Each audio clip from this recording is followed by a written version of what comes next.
Bien, bonsoir. Lundi 6 juin, lundi de Pentecôte 2022. On est à 10 jours du Bloomsday, du 16 juin. Et aujourd'hui, je fais non pas le dernier live Twitch autour de Ulysse, mais le dernier live Twitch consacré à ma lecture de Ulysse, c'est-à-dire à la lecture linéaire que j'ai proposée, que je me suis imposé, que j'ai réussi à achever de Ulysses de Joyce, toujours dans l'édition Alma Classics, toujours celle-ci, et voilà, j'ai terminé. Je suis arrivé au bout des 552 pages bien tassées et d'un parcours, on va dire, parcellaire, très très parcellaire, des notes, mais le livre ne doit pas être lu pour les notes. Quand je dis 552 pages, en fait, c'est 548 car ça s'arrête à la page 552, mais ça commence à la page 4 dans l'édition Alma Classics. Bien, je meuble un petit peu en attendant que des spectateurs, spectatrices participent, arrivent progressivement, et je pense qu'on aura une partie du petit cercle des fidèles qui sera là cette semaine, sachant que le dernier live Twitch a eu lieu il y a 2 semaines, le 23 mai, et j'expliquerai tout à l'heure quand on sera un petit peu plus nombreux pourquoi il n'y a pas eu de live Twitch le 30 mai, comment le projet va se cadrer, etc. Bonsoir Delphine, et je vois que vous êtes normalement au moins 3, donc on est toujours dans notre petit comité. Bonsoir à Astergirl, dont je peux révéler, je pense, non pas l'identité, nous continuerons à faire attention, mais oui, Twitch pour les nuls, tu as raté un épisode, j'expliquerai ça tout à l'heure. Si tu veux, je répondrai à ta question tout à l'heure, Delphine. Apollentaires, bonsoir. Et oui, j'avais commencé une phrase que je n'ai pas terminée, mais peut-être qu'Astergirl souhaite que je ne la termine pas, mais c'est moi qui décide.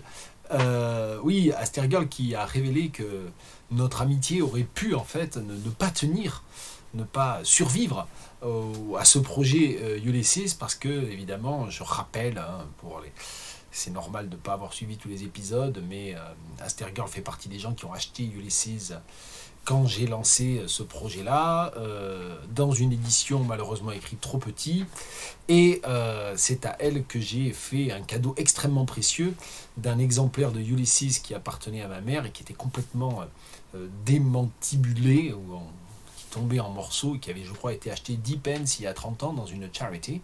Voilà, et en fait, Astergirl, elle n'a pas trop accroché, elle n'avait pas trop le temps aussi, mais elle n'a pas trop accroché à Ulysses, et je peux tout à fait comprendre pourquoi, mais j'ai un petit peu une info pour aujourd'hui, mais on garde ça pour plus tard éventuellement, puisqu'on va parler beaucoup aujourd'hui du dernier chapitre, du dernier épisode, le monologue de Molly Bloom, connu très souvent sous le nom de monologue final de Molly Bloom, monologue de Molly Bloom, 18e et dernier chapitre de Ulysses, et qui, dans les tableaux de correspondance de Joyce, portait le nom Pénélope, pour des raisons relativement évidentes, puisque effectivement, après les 17 chapitres en quelque sorte consacrés aux pérégrinations des deux personnages principaux, Stephen Dedalus et, dans une plus large mesure, Leopold Bloom, au cours d'une journée à Dublin,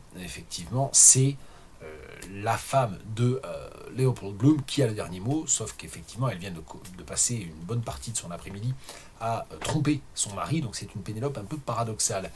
Voilà, donc je redirai ça tout à l'heure. J'avais promis que je répondrais à Delphine à propos de ceci, hein, le Twitch for Dummies qui recouvre en partie les Pléiades qui servent de décor habituel et qui sont évidemment des faux Pléiades, hein, comme vous vous en doutez.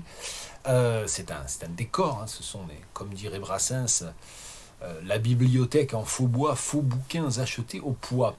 Bien, j'aurais même réussi à citer Brassens dans ses live Twitch consacrés à Ulysses. Et donc oui, le Twitch for Dummies m'a été offert au tout début de ce projet, après peut-être une ou deux séances, par un étudiant de L3 qui a fini par disparaître de ses Twitch, Théo, et qui, voilà, que je salue si à un moment donné il passe par là ou s'il regarde cet archivage, ce dont je doute.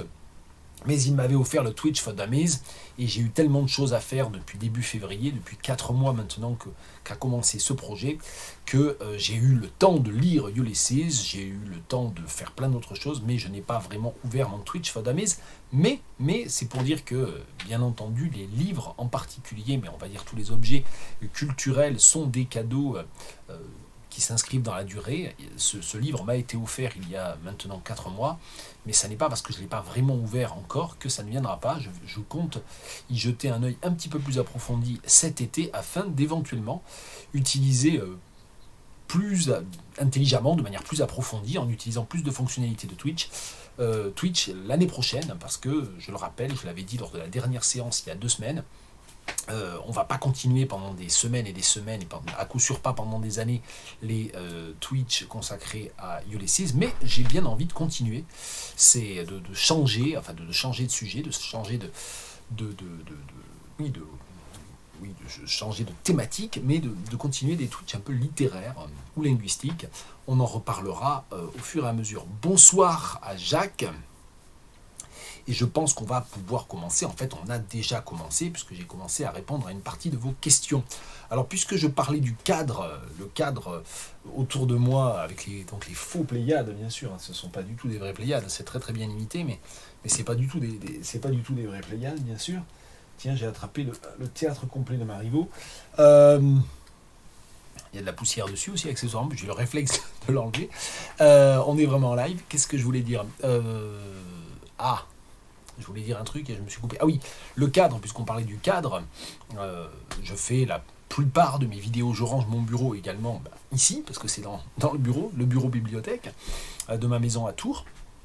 Et il y a, outre les Pléiades, je suis généralement devant se trouve derrière moi dans mon bureau où je travaille, c'est un vrai bureau, hein, je pourrais essayer de cadrer, mais je sens que je vais faire des bêtises, donc je ne le fais pas, les livres de littérature, enfin une partie de mes livres de littérature africaine subsaharienne, anglophone, parce que tout ce qui est dans d'autres langues se trouve derrière, et ce qui est en français se trouve là, devant moi, à droite.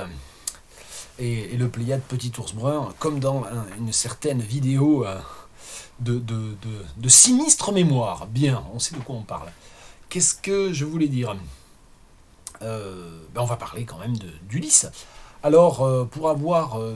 alors déjà, tout d'abord, c'est expliquer que la semaine dernière, le 30, j'ai annulé le live Twitch presque à la dernière minute, parce qu'en fait, j'ai enregistré une émission de radio en direct, alors pas du tout à l'heure habituelle du Twitch, mais ça m'a un peu décalé dans mon travail. Donc la semaine dernière, donc oui c'est ça, le lundi 30 mai, alors que je devais faire le live Twitch, j'ai donc passé une bonne partie de la journée avec un écrivain et professeur mauritanien invité à l'université de Tours qui s'appelle Mamadou Kalidouba, et avec qui on a fait une très très intéressante, enfin moi j'ai trouvé l'émission vraiment intéressante, une très intéressante émission de radio pour Radio Campus Tours, et sous la houlette de Mélissa Vicuis, hein, que je salue et que dont je rappelle toute l'admiration que j'ai pour son travail de journaliste et de directrice d'antenne de Radio Campus. Et l'émission se trouve en ligne, c'est très facile à trouver, c'est podcastable. Si on cherche Mamadou Kalidouba, Radio Campus Tours, on doit trouver ça sans problème, sans avoir besoin du lien. Voilà, et donc ça m'a un petit peu retardé, et en plus le soir, il se trouve que d'habitude, vous allez tout savoir, je conduis mon fils cadet jusqu'au conservatoire vers 5h20, je remonte chez moi, je peux faire le Twitch, et en fait il termine ses séances de conservatoire vers 8h moins le quart, donc c'est pour ça que généralement j'arrête les Twitch vers 7h, 7h15, pour avoir le temps de me poser un petit peu et puis de repartir le chercher. La semaine dernière, en fait, il n'avait qu'une partie des leçons, et en fait, j'étais obligé de rester sur place, donc j'étais pas en plus physiquement présent ici. Mais l'hypothèse de faire à un moment donné des live Twitch en utilisant mon téléphone comme borne et de les faire donc en dehors de chez moi n'est pas non plus totalement exclue. Voilà pour les explications. Alors on va parler enfin du dernier épisode, du dernier chapitre de Ulysses, et évidemment on ne va pas épuiser le sujet aujourd'hui, de même que, comme le dit Patrick Hastings, et je remercie encore, je parlais des cadeaux qui m'ont été faits, je parlais de Théo qui m'avait offert le Twitch for Dummies, et Delphine qui m'a offert The Guide to James Joyce's Ulysses de Patrick Hastings. je suis loin d'avoir lu systématiquement, mais auquel j'ai vraiment jeté un œil après certains chapitres. Et là, ce matin, j'ai lu les 2 derniers chapitres, celui qu'il consacre à, je vais y arriver, Ithaka et à Penelope. Il explique voilà, que il a lu, je crois, il a lu 15 fois Ulysses en entier, et que à chaque fois, Penelope, ce dernier chapitre, ce dernier épisode, prend une résonance différente. Et il dit aussi que, voilà, lire tout ce qui s'est écrit sur ce seul chapitre nécessiterait une vie, ou même d'ailleurs une vie d'universitaire, n'y suffirait pas. Donc il va de soi que c'est pas en un live Twitch d'1 heure qu'on va faire le tour de ce chapitre, mais bon, je vais quand même dire quelques mots sur ce qui m'a marqué, mais je veux rappeler quand même, puisque nous sommes une demi-douzaine, que voilà, c'est ce qui s'est passé d'ailleurs, je crois, la dernière fois, il y a 15 jours. Vous réagissez, vous me faites bifurquer, vous me faites partir en digression, vous posez des questions qui peuvent appeler effectivement mes commentaires. Et puis c'est ce qui se passera dans les semaines qui viennent, puisque normalement, lundi prochain, c'est le 13. Lundi prochain, je ne vais pas pouvoir d'ailleurs faire un live Twitch. Je viens juste de me rendre compte que je suis de colloque toute la journée et j'ai un dîner le soir, donc ça va être mort. Mais bon, on essaiera de voir si on peut faire ça. Peut-être que je pourrais faire un live Twitch le jeudi 16, le 16 juin, le jour de Bloomsday, pour compenser. Mais je ne sais pas trop à quel moment. Il faudra reparler de ça, éventuellement faire un sondage sur Twitter. Je l'aurais bien déplacé le dimanche 12, mais ça va être compliqué parce que je vais devoir préparer aussi, finir de préparer ma communication pour le colloque auquel je participe à Tours du 13 au 15, donc tout ça, ça risque d'être un peu compliqué. Donc je pense que le prochain live Twitch sera peut-être le 16 juin, et puis à coup sûr, on pourra éventuellement en faire un le 20 juin aussi. Le 27 juin, je serai en déplacement, mais après tout, rien n'interdit d'essayer de faire quand même un live Twitch peut-être le matin, peut-être que le 27 au matin, je pourrais faire un live Twitch avant de prendre le train, c'est possible. Bon, en tout cas, c'est pour dire que ça n'est pas terminé, ça n'est pas parce qu'aujourd'hui j'ai annoncé que c'était la dernière séance de ces live Twitch consacrés à ma lecture de Ulysses, que c'est le dernier live Twitch sur Ulysses. Je pense que c'est une œuvre qui va continuer à résonner, c'est ce que je voulais dire. Un certain nombre d'entre vous n'ont pas fini de le lire, voire sont loin d'avoir fini de le lire. Je sais que Delphine, ma sœur et moi, on est quasiment sur le même calendrier, parce que je crois que tu as fini de le lire hier, je crois, ou avant-hier, Delphine, je ne sais plus bien. Moi, j'ai terminé aussi là tout récemment. Mais voilà, il y en a qui n'ont pas fini de le lire. Puis bon, même une fois qu'on a fini de lire un pareil livre, les questions, l'analyse peuvent continuer à se poser. Ouais, mais je sais que le 16, alors je sais que je ne faisais pas ça pour retourner le couteau dans la plaie, on ne va pas rentrer dans le détail, mais Delphine avait prévu d'aller au centre culturel ou irlandais et à Shakespeare & Co le 16, et puis en fait elle peut pas. Donc voilà, c'est pas pour retourner le couteau dans la plaie, mais enfin je peux aussi essayer d'organiser mon Twitch sur un moment où tu pourrais éventuellement être libre le 16. C'est pas... De toute façon, les Twitch, c'est pas très grave, c'est sans doute déjà moins original et moins passionnant que ce que tu aurais pu faire le 16 à Paris, mais c'est partie remise, tu iras l'année prochaine. Les Twitch, eux, ils sont archivés ensuite sur YouTube. Donc on verra. Qu'est-ce que je voulais dire? Voilà, donc c'est pour dire qu'il y aura d'autres séances. C'est ce que j'avais un peu annoncé il y a 2 semaines, c'est-à-dire que les quelques Twitch que je vais réussir à faire d'ici l'été, d'ici même la fin de l'été, continueront un petit peu à faire une sorte de queue de comète de ces Twitch Ulysse centenaires. Mais évidemment, on ne va pas poursuivre les Ulysse centenaires au-delà du centenaire. Je rappelle que dans le projet, j'avais fait le premier Twitch le 2 février, le jour de anniversaire, le jour du 100e anniversaire de la première parution, la première publication de Ulysses par Shakespeare & Co. à Paris, et que j'avais fixé comme terme à ma lecture de Ulysses, si j'y arrivais, mais j'y suis arrivé, ça je ne le savais pas le 2 février, j'avais fixé comme terme de ma lecture le 16 juin, ce qui m'a donné un peu de respiration, du temps pour faire des milliards d'autres choses, pour lire un certain nombre d'autres livres aussi, en parallèle ou en même temps. Et donc voilà, j'y suis arrivé puisque j'ai fini de lire Ulysses une dizaine de jours avant ce fameux délai du 16 juin et du Bloomsday. Donc on va considérer que le centenaire de Ulysses, c'est cette phase février-juin. Bien sûr, toute l'année 2022 peut être considérée comme le centenaire de la publication. Donc Delphine met dans la conversation, dans le chat, l'essentiel, on va dire, du programme. Je suppose que ça se trouve sur internet aussi, bien sûr.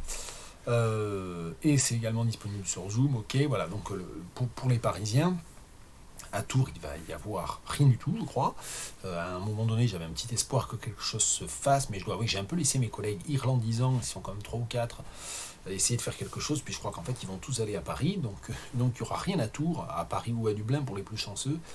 Mais il n'y aura rien à Tours. Bien, on va quand même en venir à ce fameux épisode Penelope, le monologue de Molly Bloom, tout en rappelant que, bien sûr, si vous voulez intervenir sur autre chose, je crois que Apple and Pears a signalé, j'allais dire m'a dit, mais non, parce que je crois que c'était un tweet, c'était pas un DM, un direct message, c'était un tweet, je crois. Apple and Pears en est à Circé, donc c'est bien, hein, tu tiens le bon bout. Alors ensuite, Circé, c'est long, donc si on est au début de Circé, on n'est peut-être pas si avancé que ça, mais enfin si quand même, on commence à voir arriver Ithaque, et on commence à arriver au port quand même. Voilà, donc moi je vais parler du monologue de Molly Bloom, vous réagissez comme bon vous semble, et si vous me faites bifurquer, si vous me faites vagabonder, ça n'est pas très grave. Aujourd'hui, comme c'est le lundi de la Pentecôte, comme c'est férié, il n'y a pas le conservatoire, etc. Donc j'ai même pas de contraintes. Mais bon, je pense pas, aussi pour des raisons de volume de la vidéo, de lourdeur de la vidéo ensuite sur mon ordinateur avant de la transférer sur YouTube, je ne me vois pas faire comment dire, faire un Twitch de 2 heures non plus, hein. On va pas forcément beaucoup déborder de 19 heures, ça dépendra de ma forme, hein, comme souvent aussi. Bien, donc, je m'étais noté quand même quelques petites choses. La première chose qu'il faut remarquer sur le monologue de Molly Bloom, alors on sait ça avant même de l'avoir lu, peut-être ne serait-ce qu'en feuilletant le livre, ou tout simplement à force d'entendre parler de Ulysses sans l'avoir lu, le monologue de Molly Bloom, c'est un des exemples évidemment les plus frappants de stream of consciousness, de courant de conscience, totalement dénué de ponctuation. Et ce que j'ai appris en feuilletant, même en lisant le chapitre que Patrick Hastings consacre à Ulysses, c'est que dans toutes les premières versions, en fait, dans toutes les versions manuscrites, puis les premiers tapuscrits, etc., de Ulysses, il y avait la ponctuation, en fait. Joyce l'a fait enlever ensuite. Donc c'est vraiment... il avait construit ça comme des phrases à peu près normales, hein, entre guillemets, comme le reste du livre, mais c'est dans l'état final qu'il a voulu que la ponctuation disparaisse, ce qui est assez intéressant. Alors évidemment, ce monologue de Molly Bloom, hein, alors 35 pages bien tassées, donc 31 pages bien tassées dans l'édition Alma, si on lit évidemment des versions un petit peu moins tassées, par exemple la fameuse traduction, la première, Morelenko, elle est... ça représente évidemment plus de pages, hein, c'est de la page 655 à la page 704, voilà, dans la vieille édition du livre de poche, donc 50 pages. 50 pages évidemment d'un monologue intérieur, d'un courant de conscience sans aucune ponctuation. C'est évidemment un geste esthétique, littéraire, quand même très novateur, très expérimental de la part de Joyce. Je ne suis pas capable de dire s'il est le premier à avoir vraiment fait ça sous cette forme-là, mais en tout cas, ça a marqué, et on connaît souvent Ulysses aussi, et même parfois surtout, pour ça. Et un intervenant qui avait parlé à un moment donné, je crois lors du 2e ou du 3e live Twitch, avait dit voilà, il fallait tenir en quelque sorte, tout lire et tenir jusqu'au monologue de Molly Bloom. Alors moi j'ai envie de dire que comme les bœufs du soleil, hein, je vous rappelle qu'il y a de cela 3 ou 4 épisodes, mes épisodes à moi, 3 ou 4 live Twitch de cela, j'avais signalé, j'avais même lu, commenté un petit peu des extraits de la toute nouvelle traduction aux éditions du Corridor Bleu par Oxemery d'un épisode unique, hein, les Bœufs du Soleil, Oxen of the Sun. De la même manière, je pense qu'on peut, et je devrais même dire, on devrait, si on n'arrive pas à lire Ulysses, on devrait aller au monologue de Molly Bloom. Il y a évidemment plein de choses qui vont vous échapper, mais la lecture de Ulysses, de toute façon, elle est programmée pour que 95% nous échappe ou échappe au lecteur ou à la lectrice. Moi, je conseille vraiment ça. Donc, ça veut dire que si vous êtes dans une situation où actuellement vous avez dit Ulysses, j'ai essayé, ça me saoule, j'ai pas le temps maintenant, j'essaierai plus tard, etc.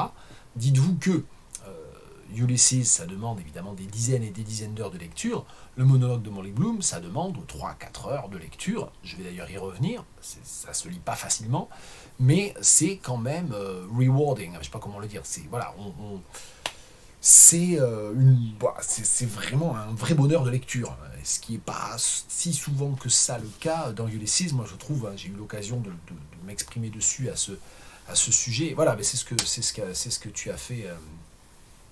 C'est ce que tu as fait, ok, Asperger. Donc voilà, donc c'est très bien. Je pense que c'est effectivement une bonne idée. Donc il faut vraiment foncer là-dessus. Alors évidemment, le monologue de Molly Bloom, il prend énormément de sens du fait que tout ce qui précède est consacré à des points de vue principalement masculins, au monde des hommes, à un certain nombre de choses que l'on sait, et donc il y a évidemment énormément d'ironie narrative du fait que Morley elle s'imagine plein de choses dont nous savons qu'elles sont fausses, et puis inversement elle apporte un certain nombre d'informations qui éclairent rétrospectivement les ignorances de Leopold principalement, bien sûr. Donc voilà, gratifiant, merci à Paul Pears, voilà, c'est gratifiant, rewarding, c'est voilà, ça apporte quelque chose, on se sent, voilà, on se dit on n'a pas perdu sa demi-journée. Donc je ne l'ai pas lu d'un trait, mais je pense que ça mériterait d'être lu d'un trait, et ça fait partie de ces textes.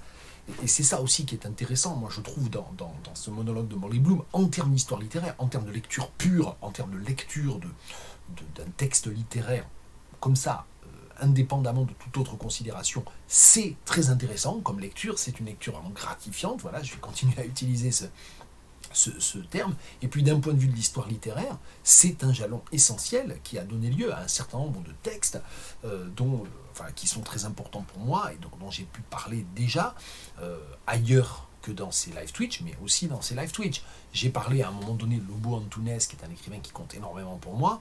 J'aurais pu parler de Christo versus Arizona, de Camilo José Sela. Je crois que c'est une traduction de Claude Couffon, de mémoire. Lobo Antunes, il a eu 4 ou 5 traducteurs différents. Je pourrais parler, et j'ai déjà parlé, je crois, de Robert Pinger. Je ne sais plus si j'en ai parlé dans ces live Twitch, mais j'ai consacré tout un projet vidéo qui pour l'instant est interrompu à Robert Pinger. Voilà, oui, j'ai dû en parler en fait la dernière fois à propos du système de questionnaire et d'interrogatoire voilà, ça me revient, il y a 15 jours, à propos du système d'interrogatoire dans l'ITAC, du système de questions-réponses extrêmement neutre ou neutralisant ou neutralisé, qui fait qu'on n'a plus d'accès à la subjectivité. Des textes que moi je trouve extrêmement jouissifs, comme là je vais au-delà de gratifiant, je parle de jouissif, et si on parle de jouissif et de jouissance, on va forcément parler aussi de tous les aspects fortement sexuels, très explicitement sexuels, du monologue de Molly Bloom. Voilà, il y a tout ce côté-là. Donc ça veut dire que d'un certain point de vue, en lisant, moi je vous parle de mon expérience de lecture à moi, une expérience individuelle, subjective, unique, et puis très très partielle aussi, et partiale. En lisant ça, je me suis dit, bah oui, effectivement, Christo versus Arizona, ou l'Inquisitoire de Pinger, ou les romans de Lobo Antunes, dont je trouve que ce sont des œuvres littéraires plus accomplies, plus passionnantes finalement, peut-être que Ulysses, n'auraient pas été écrits comme ça, n'auraient pas été possibles sans Joyce. Et ça reste voilà, quand même quelque chose d'extraordinaire quand on le lit. Je pourrais citer d'autres œuvres très importantes pour moi, le Génie du lieu de Butor, le Boomerang, le tome 3 du Génie du lieu de Butor, enfin, je pourrais en citer un certain nombre. Bien, alors je pourrais faire le projet Pinger. Alors je vais réagir un petit peu aux commentaires. Oui, il y a un inside joke, effectivement, c'est le côté ironie narrative aussi, c'est-à-dire que il y a cet aspect évidemment d'une confrontation d'un très grand nombre de points de vue internes, de focalisation interne, si je jargonne un peu, qui font qu'il y a une ironie qui se développe. D'ailleurs, de manière intéressante, ça vient juste de me venir, il y a une allusion assez ponctuelle finalement à Moll Flanders de Dafoe, qui est un roman hyper important, enfin moi qui m'a énormément marqué quand je l'ai lu, ça devait être en 98, quelque chose comme ça. Il y a une allusion à Moll Flanders de Dafoe à cause du prénom et à cause du fait que Moll Flanders, Moll est une prostituée, et que Molly Bloom n'aime pas du tout ce roman-là, et n'aime pas du tout être associé à ce personnage à cause du prénom et à cause évidemment de son métier. Donc il y a toute cette ironie aussi intertextuelle de la part de Joyce. Ce qui est intéressant, c'est que Moll Flanders, c'est un récit à la première personne extrêmement intéressant du point de vue d'une narratrice qui est une narratrice partielle, subjective, et dont, avec toute une partie d'ironie aussi narrative et de bivocalité, si on veut, ou de double voicedness. Donc ça, c'est très intéressant aussi. Bon, donc il y a tout cet aspect-là qui est.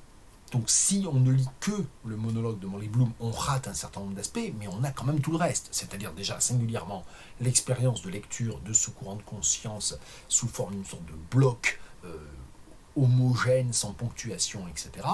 Tout cet imaginaire, tout le côté, et c'est là où effectivement, et c'est quelque chose qui m'a beaucoup marqué quand je l'ai lu, auquel j'ai beaucoup pensé quand je l'ai lu, en vérifiant dans le livre de Patrick Hastings, ça m'a confirmé ce que j'avais pensé, c'est-à-dire qu'en fait, depuis un siècle, les interprètes, et notamment les spécialistes de critique féminine, féministe, etc., s'écharpent et ne sont pas d'accord du tout, parce que ça peut être perçu de plein de manières différentes. Un point de vue extrêmement masculiniste, imaginant ce qu'est la sexualité féminine, ou alors au contraire, une sorte de point d'orgue qui donne la parole à Pénélope, beaucoup plus finalement que dans l'Odyssée, et puis à coup sûr, qui donne la parole à Molly Bloom et qui donne une vraie parole à l'expression du corps féminin, qui vient clore le livre et qui vient en fait déconstruire ou contrer tout le discours un peu patriarcal qui peut être présent, mais qui était déjà aussi critiqué, parce que le discours anti-patriarcal, il est présent aussi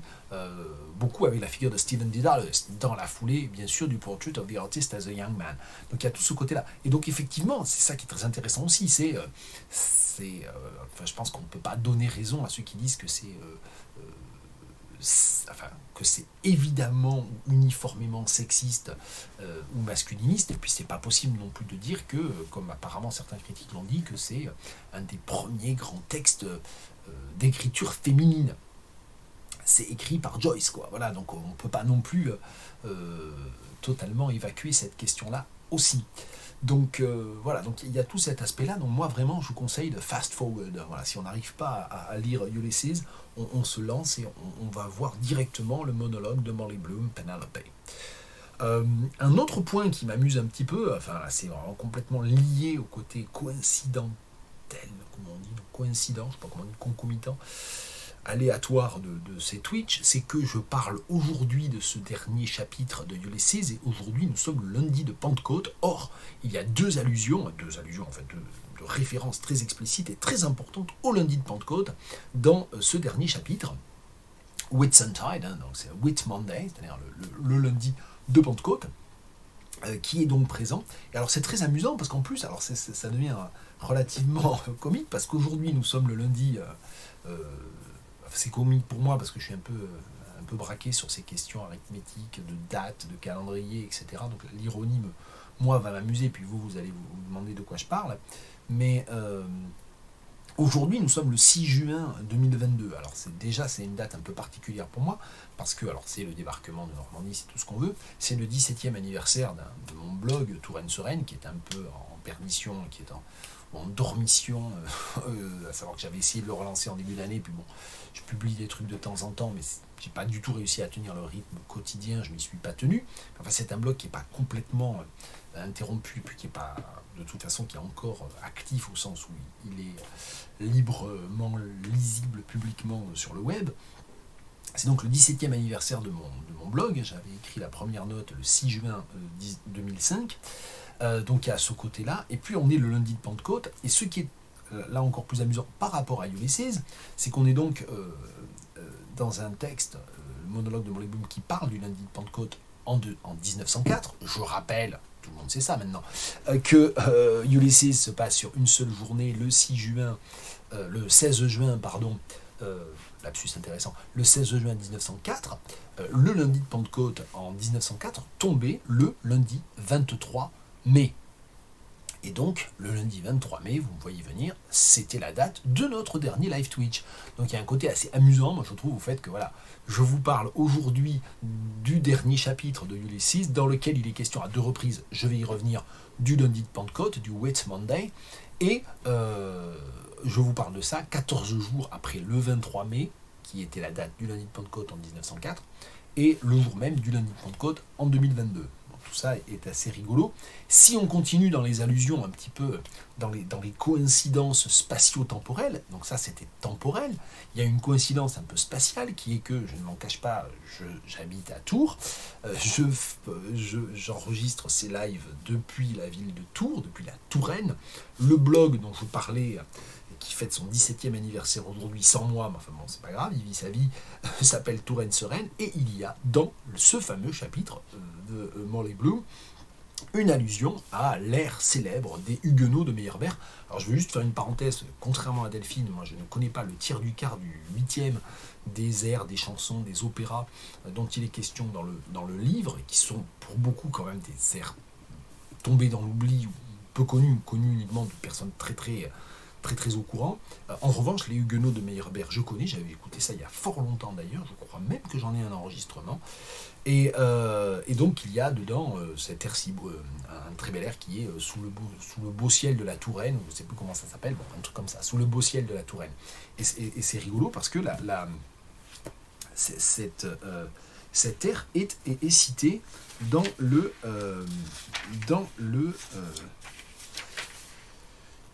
le chapitre, et j'espère, oui, page 544 dans l'édition Alma, je vais vous le lire. He used to amuse me, the things he said, with a half-slithering smile on him, and all the Doyles said he was going to stand for a member of Parliament. Oh, wasn't I the born fool to believe all his blather about Home Rule and the Land League, sending me that long strool of a song out of the Huguenot, to sing in French, to be more classy, ô beau pays de la Touraine, that I never even sang once, explaining, ça c'est génial, explaining and rigmaroling about religion and persecution, he won't let you enjoy anything naturally. Then mighty as a great favour, the very first opportunity, got a chance in Brighton Square, running into my bedroom, pretending the ink got on his hands, to wash it off with the Albion milk and sulphur soap I used to use, and the gelatine still round it. Oh, I laughed myself sick at him that day. Je poursuis pas. Très difficile d'extraire des phrases de ce bloc de texte parce que, eh bien, ce ne sont pas des phrases ponctuées, donc c'est compliqué. Mais donc, il y a l'allusion à Meyerbeer, à l'opéra Les Huguenots, à cet air célèbre sur la Touraine. C'est pour ça que je parlais des coïncidences spatio-temporelles, du fait que je fais ces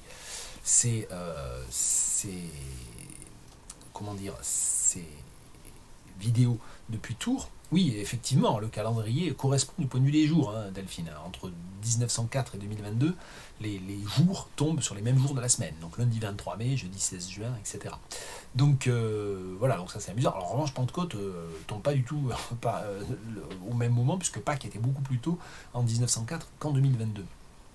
Donc voilà, donc ça c'est le côté un peu amusant. Et donc il y a cette allusion au Huguenot de Meyerbeer, l'ironie étant qu'elle ne l'a jamais chanté. C'est-à-dire, I never even sang once. Et ce qui est très intéressant, c'est que il y a une sorte de mise en abîme de ce dont on a parlé dès le premier live Twitch, à savoir que si on veut lire Ulysses, il faut le lire sans s'arrêter à toutes les lignes, sans s'arrêter à toutes les allusions qu'on ne comprend pas, sans lire le tiers du quart des notes qui se trouvent dans l'édition, en essayant de ne pas lire trop de littérature secondaire au fur et à mesure, parce que sinon on se noie dans la littérature secondaire au lieu d'avancer dans la lecture. Et donc c'est exactement ce qui est mis en avant ici par Morley Bloom. Explaining and rigmaroling about religion and persecution, he won't let you enjoy anything naturally. Et donc là, il y a évidemment deux approches totalement différentes de l'ère de Meyerbeer. Il y a l'approche intellectuelle, savante, qui cherche à replacer tout l'opéra du Huguenot dans l'histoire des religions, explaining and rigmaroling. Je ne me risquerai même pas à le traduire. Rigmarole, c'est une comptine qui n'en finit pas, c'est une sorte de refrain, d'antienne qui ne se termine jamais, et donc brodant sans fin et bavardant sans fin, etc. He can't enjoy anything naturally. Évidemment, la deuxième approche du chant de l'opéra de Meyerbeer, c'est celle que propose Morley, c'est-à-dire qu'on profite de la mélodie, on profite de l'air, on profite des paroles éventuellement, mais on ne cherche pas forcément à saisir toutes les allusions culturelles ou historiques. Et je trouve ça très intéressant par rapport à l'approche que l'on peut, qu'à mon avis on doit avoir, je laisse tomber des marque-pages, mais c'est pas grave, j'ai fini de le lire, c'est pas si grave que ça. Je trouve ça intéressant par rapport à Ulysses, c'est-à-dire voilà, c'est finalement deux approches de l'ère d'opéra, deux approches aussi du roman. Si vous commencez à vouloir explain and rigmarole, vous n'arriverez jamais au bout du livre. Moi, c'est ce que je... Enfin, ça, en tout cas, je sais que moi, je ne serais jamais arrivé au bout du livre. Je me serais peut-être passionné pour l'étude de tel ou tel détail, mais je ne serais jamais arrivé au bout. Bien. Donc, c'est un peu... c'est un peu ça qui m'a amusé. Donc je voulais commencer aussi par parler de ça. Aujourd'hui, voilà, c'est le lundi de Pentecôte en 2022. J'enregistre ce Twitch depuis Tours, en Touraine. Et puis voilà, on a tout qui refait un petit peu une sorte de cercle qui se referme sur soi-même avec la lecture de ce chapitre. J'ai remarqué un certain nombre de choses, je me suis noté plein de choses, et trop certainement. Ce qui m'a intéressé, parce que justement, je ne vais pas parler, enfin, je n'ai pas vocation à faire un cours, j'ai pas vocation à... Ça demanderait des semaines et des semaines de préparation, de vraiment préparer un cours sur ce chapitre. Donc c'est pas du tout l'idée aujourd'hui, c'est pas du tout dans cette optique-là que je parle, mais je me suis noté un certain nombre de passages, je suis même allé regarder la traduction, parce qu'il y a des éléments intéressants aussi par rapport à ça. J'aurais voulu aussi éventuellement aujourd'hui revenir sur le point noir à la fin de Ithaca, parce que j'en ai un peu parlé il y a 15 jours, et puis j'avais pas trop lu autour. Et c'est vrai que Delphine m'a signalé que Patrick Hastings parlait des principales hypothèses, moi j'en ai d'autres en plus. Donc voilà, donc on pourra aussi éventuellement reparler de ce point noir à la fin de Ithaca. Ce qui est intéressant en fait dans un truc que je voulais dire, c'était par rapport à un élément intertextuel, mais un élément intertextuel, l'influence, on va dire, de James Joyce et l'influence du monologue de Molly Bloom, ce dont je parlais tout à l'heure, ce qui fait que sans ce monologue de Molly Bloom, un certain nombre d'œuvres que j'ai citées n'existeraient pas telles quelles. Il y a une œuvre dont je n'ai pas parlé, que je ne peux pas vous montrer parce que je l'ai lue en bibliothèque, ça arrive.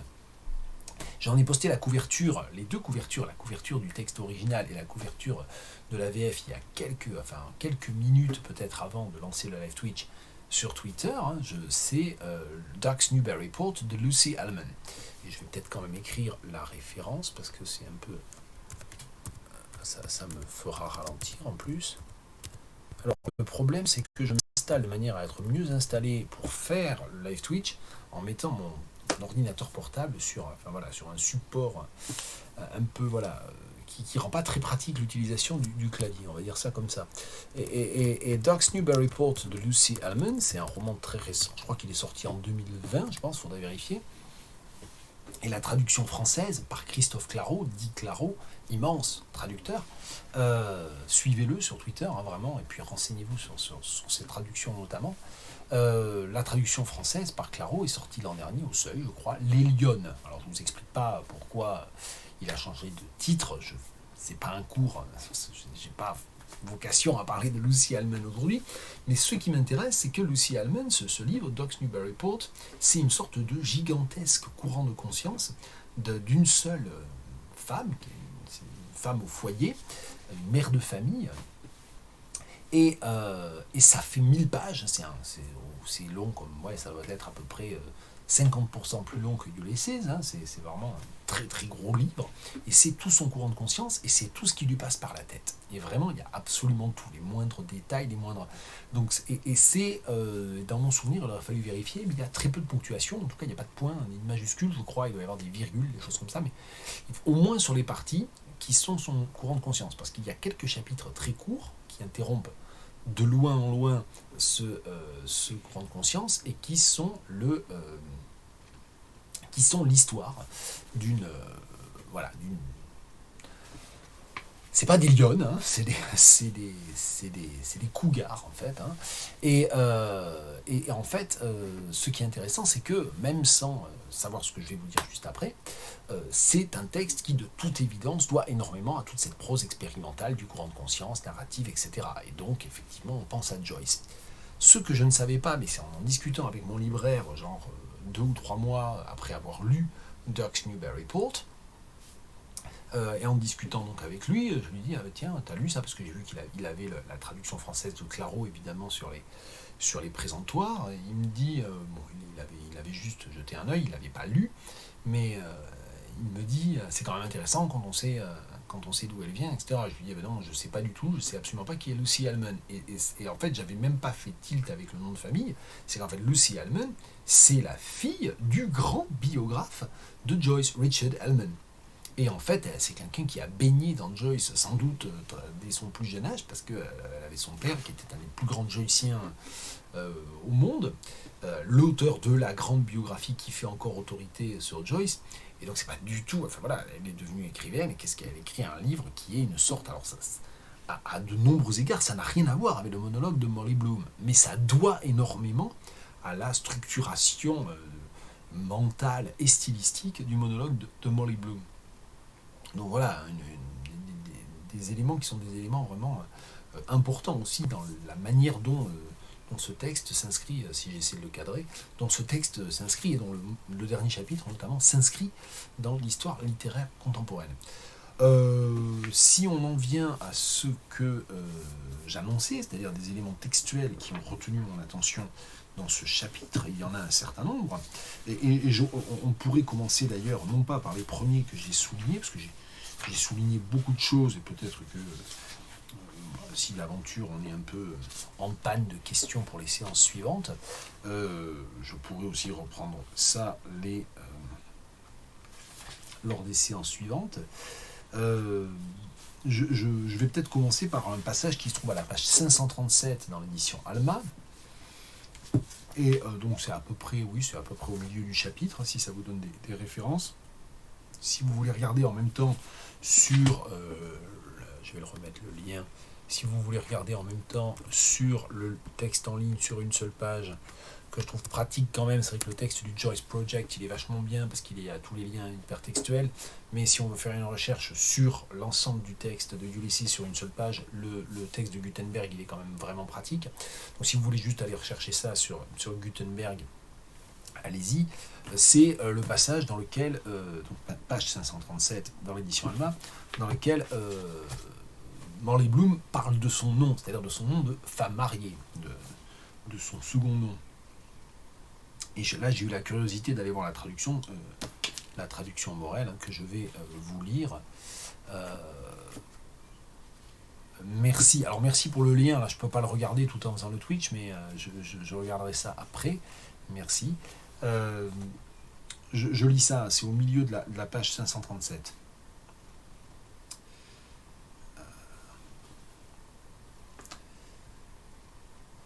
That old bishop that spoke off the altar is long preach about women's higher functions, about girls now riding the bicycle and wearing peak caps and the new woman bloomers. God send him sense. And me more money, I suppose they're called after him. I never thought that would be my name, Bloom, when I used to write it in print to see how it looked on a visiting card or practicing for the butcher, and oblige, M. Bloom, you're looking blooming. Josie used to say after I married him, well, it's better than Breen or Briggs, does Brig, or those awful names with bottom in them, Mrs. Ram's bottom, or some other kind of a bottom. Mulvey, I wouldn't go mad about either, or suppose I divorced him. Mrs. Boylan, my mother, whoever she was, might have given me a nicer name, the Lord knows, after the lovely one she had, Lunita Laredo. The fun we had running along Willis Road to Europa Point, twisting in and out, all round the other side of Jersey. They were shaking and dancing about in my blues, like Millie's little ones now when she runs up the stairs. I loved looking down at them. I was jumping up at the pepper trees and the white poplars, pulling the leaves off and throwing them at him. He went to India. He was to write the voyages, etc. Je m'interromps. Mais j'ai lu quand même tout le passage où elle raconte comment, jeune fille, au même âge qu'à sa fille, elle aimait sentir sa poitrine ballottée et regarder ses seins. Et elle les compare au sein de sa fille quand elle descend l'escalier ou quand elle monte l'escalier, j'ai déjà oublié en le lisant. She runs up the stairs, quand elle monte l'escalier en courant, chassé croisé, je le dis au passage, petite note de traductologie. Et donc effectivement en lisant ça, alors il y a évidemment toutes les connotations extrêmement importantes du rapport, de son rapport à son nom de femme mariée, mais il y a aussi bien sûr tout le passage sur Bloomers. Bloomers, c'était les culottes les culottes pour femmes, je crois un peu amples et un peu resserrées au niveau de la cuisse, hein, que l'on voit sur les, je sais pas, sur les représentations type oui, belle époque, etc. Donc c'est Bloomeuse, et je me suis dit, mais en fait, comment tout ça est traduit, effectivement, ça fait partie des questions qui se posent quand on traduit. C'est-à-dire, dès qu'il y a des jeux de mots ou tout un réseau en fait sémiotique complexe qui se construit autour des noms propres, c'est évidemment compliqué ce n'est pas impossible, hein. Tout est toujours possible. Mais en tout cas, ça doit faire l'objet de choix. Ça m'a intéressé d'aller voir ça, et en fait, ils s'en sont sortis en traduisant, en gardant Bloomers d'ailleurs. Et pareil pour le passage dans lequel Josie, alors Josie c'était quelqu'un qui tournait un peu autour de Léopold avant que Léopold et Molly ne deviennent mari et femme, et on le sait ça parce que quelques pages avant Molly en a parlé, et en fait c'est ce qu'elle dit dans ce texte-là, elles ont cessé de se voir peu après, mais juste après leur mariage, elle disait You're blooming, et donc il y a aussi le jeu de mots sur blooming, c'est-à-dire épanoui, c'est-à-dire qui fleurit littéralement, comme, parce que bloom il y a plein de jeux de mots tout le long de Ulysses autour de ça, hein, puisqu'à un moment donné, je crois que Léopold Bloom, il est surnommé, son nom est traduit par Flores, Flora, etc. Enfin, il y a plein de jeux de mots sur les fleurs aussi, hein, Blumen évidemment en allemand, et puis en yiddish aussi Blum. Donc il y a tout ce côté-là. Donc tout ce réseau en fait de jeux de mots autour du nom de Bloom et autour de Leopold Poldi aussi, il y a tout ça qui joue. Donc il y a tout ce côté-là qui est présent, et effectivement une partie non négligeable de ces allusions et de ces jeux de mots et de cette onomastique et les barboteuses, je suis pas sûr que ça soit exactement la même chose que les barboteuses, les bloomers, mais bon, si tu le dis, je te crois. Donc il y a tout ce réseau en fait de jeux de mots, tout ce réseau onomastique autour du nom de Bloom, autour des bloomers, et donc il y a tous ces jeux de mots. Et puis il y a effectivement Ramsbottom, par exemple, elle dit je détesterais m'appeler Mrs. Ramsbottom, qui littéralement veut dire cul de bélier. Et donc effectivement on peut pas traduire en disant, on peut pas traduire quand on voit ça, on se dit il y a deux choses qu'on ne peut pas faire. On ne peut pas dire j'aimerais pas m'appeler Madame Ramsbottom, parce qu'évidemment le lecteur français ne comprend pas, ou alors on met une note de bas de page, etc., une forme d'incrémentialisation, je ne rentre pas dans les détails traductologiques. On ne peut pas non plus dire j'aimerais pas m'appeler Madame Cul de Bélier, parce que c'est pas un nom, ça n'existe pas. Alors que Ramsbottom et Ginsbottom, il y a plein de noms comme ça, des noms anglais tout à fait courants, assez courants, dans lesquels effectivement il y a un sens lié à bottom, c'est-à-dire cul, enfin fesse 2 derrière 2, parce que bottom n'est pas aussi grossier que cul, mais enfin c'est un peu l'idée. Et donc là, on se dit que très probablement, il va falloir faire une transposition culturelle avec un mot. C'est ce que a fait Auguste Morel avec tous ceux qui se sont mis avec lui. Enfin, je crois que c'est surtout Morel et Gilbert qui ont traduit. Larbeau et Joyce, ils ont fait semblant, je pense. Enfin, je ne sais pas. Et donc, il y a aussi le jeu de mots sur blooming. Oui, c'est ce que j'allais dire. Il y a le jeu de mots sur blooming. Comment ils s'en sortent? Allez, assez de suspense. Je vous lis le texte français correspondant au texte anglais que je vous ai lu juste avant. Ce vieil évêque qui a parlé à l'autel son long sermon sur la haute mission de la femme et sur les jeunes filles qui montent maintenant à bicyclette et portent des casquettes. Par parenthèse, Molly Bloom, juste avant, elle a aussi fait remarquer qu'elle a remarqué que Léopold, il n'arrêtait pas de regarder et de mater dès que les jeunes femmes qui font de la bicyclette ont leur jupe qui s'envole et qu'il essaie évidemment de voir leurs culottes, voire plus, si affinité bien sûr. Donc il y a donc tout ce passage sur les filles à bicyclette, les jeunes filles à bicyclette, comme une sorte de symbole absolu d'immoralité d'après le vieil évêque dont Molly se moque. Molly elle-même, elle a un peu ce rapport ambivalent à ces jeunes filles quand même. Et porte des casquettes et des bloomeuses. Et donc là, c'est gardé tel quel. Je ne sais pas si vous allez voir quelque chose. Ouais. Vous les avez là, voilà, par là. Je ne sais pas où je suis. j'arrive pas du tout à me latéraliser, voilà, des bloomers. Les culottes bouffantes de la femme fin de siècle. Alors déjà, c'est génial parce que la traduction elle date des années 20, mais c'est déjà présenté comme un truc vieillot. C'est pour ça que je pense que c'est pas les barboteuses, parce que les barboteuses, c'est un truc qui était vraiment uniquement pour les enfants, qui n'avait pas exactement la même forme. Mais bon, je suis pas spécialiste d'histoire du vêtement, donc je me permettrai pas. Les culottes bouffantes de la femme fin de siècle. Donc là, il y a quoi? Il y a ce qu'on appelle une explicitation, c'est-à-dire le jeu de mots, c'est bloomers. Il faut bien garder bloomers, parce que sinon, on comprend pas pourquoi elle parle de culottes, mais il faut expliquer. Dieu lui accorde plus de bon sens et à moi plus d'argent. Bloomers. On dirait qu'on les a appelés comme ça à cause de lui. Je n'aurais jamais cru que ça serait mon nom, Bloom. Je m'amusais à l'écrire en imprimé pour voir comment ça faisait sur une carte de visite ou l'essayant pour le boucher. Sincère salutation, M. Bloom. Vous êtes éblouissante, disait souvent Josie après que nous nous étions mariés. En tout cas, c'est mieux que Breen ou Briggs. Je brigue, tu brigues. Ou ces affreux noms où il y a con dedans. Vous voyez en anglais, c'était Those awful names with bottom in them.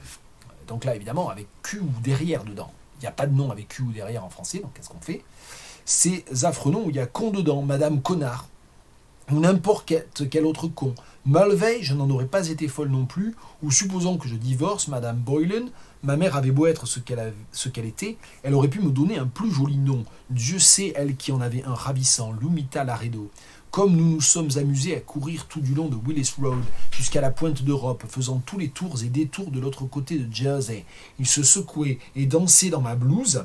Donc évidemment, ils reprennent blues aussi, parce qu'il y a ça, c'est bloomers, mais des bloomers, on arrive en fait à la poitrine. Et les seins sont un motif extrêmement important dans le chapitre, puisqu'il y a tout un passage, même d'ailleurs, où Molly raconte qu'elle donnait la tétée à Léopold, qui buvait le lait maternel, parce qu'elle en avait trop.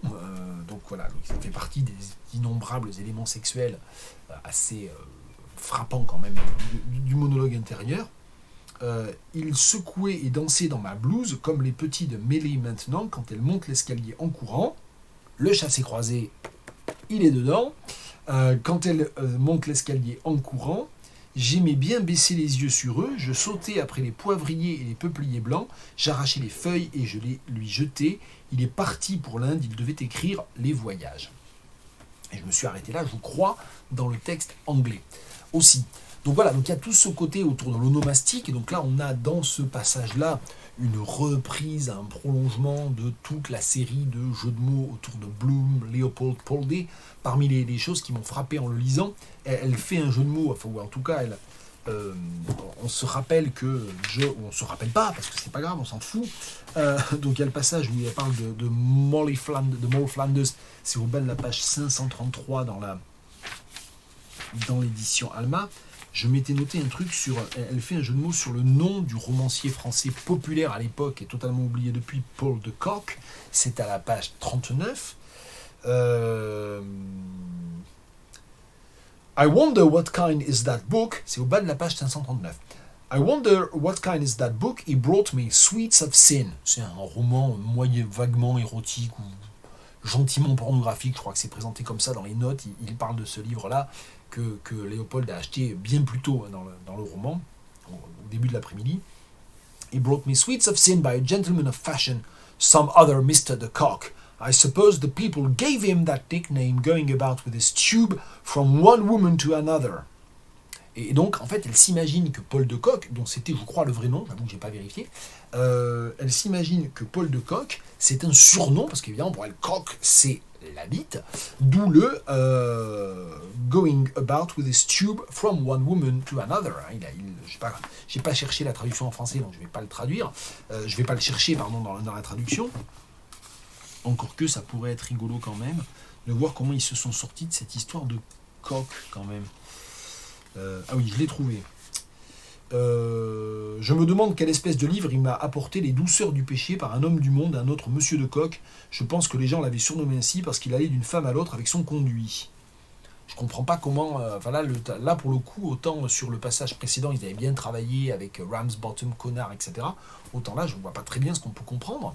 Bon, on va peut-être trouver à faire le coq, peut-être, avec coq, parce que coq, le terme grossier pour désigner le sexe masculin, ça vient quand même de coq, le coq, un des noms du mâle gallinacé, voilà, pour le dire. Oui, c'est son. Merci à Paul Pers d'avoir vérifié, c'est son vrai nom. Et donc évidemment, Morley s'imagine que Paul de Kock, c'est un pseudonyme, ou c'est un nom même, un petit peu de moquerie qui lui a été donné, ils l'ont appelé comme ça parce qu'il se trimballait. La traduction dit son conduit à l'air, son tube à l'air, son tuyau, je voudrais dire tuyau, je pense, je traduirais pas. Je suppose que les gens lui ont donné ce surnom parce qu'il se baladait tout le temps avec son tuyau à la main, en passant d'une femme à l'autre. Donc évidemment, toute cette promiscuité, tout le côté très présent dans les premières pages du monologue de Morley Bloom, puisque alors, vous ne le savez pas si vous ne l'avez pas lu, mais je ne vais pas trop en dire, mais il y a évidemment toute une description en fait du sexe de Bloom et du sexe de Boylan avec lequel elle a fait l'amour l'après-midi même. La scène du monologue de Morley Bloom se passe juste après que Bloom s'est couché après avoir dit adieu à Dédalus, au revoir à Dédalus, ils pissent ensemble dans le jardin, ça c'est à la fin d'Ithaca, enfin au milieu d'Ithaca, ils pissent ensemble dans le jardin et puis Stephen Dédalus s'en va, Bloom rentre, se couche, enfin se déshabille, se couche, et il se couche tête bêche avec Morley, il se couche la tête aux pieds, et quasiment le visage presque dans ses fesses en fait, et donc et c'est là-dessus que commence le monologue de Morley Bloom, vers 3h du matin, et vers 3h du matin je crois, vers 3h du matin, Morley elle a été réveillée parce que Bloom s'est couché, et elle repense évidemment à un certain nombre de choses, et notamment au fait que elle a quand même couché avec un autre homme que son mari dans ce même lit, et d'ailleurs son mari en est tout à fait conscient, il s'en est rendu compte, il y a la forme et l'odeur d'un autre homme dans le lit, c'est peut-être aussi pour ça qu'il se couche à l'envers, on ne sait pas, et donc elle se souvient de tout ça, et elle se rappelle exactement ce qu'ils ont fait, et donc elle compare en fait le sexe, et elle dit que Boylan a un sexe énorme en fait, elle le compare à je sais pas quoi, l'image est assez étrange d'ailleurs, étrange, je sais pas, elle n'est pas totalement attendue, on va dire ça comme ça. Je sais pas où elle est.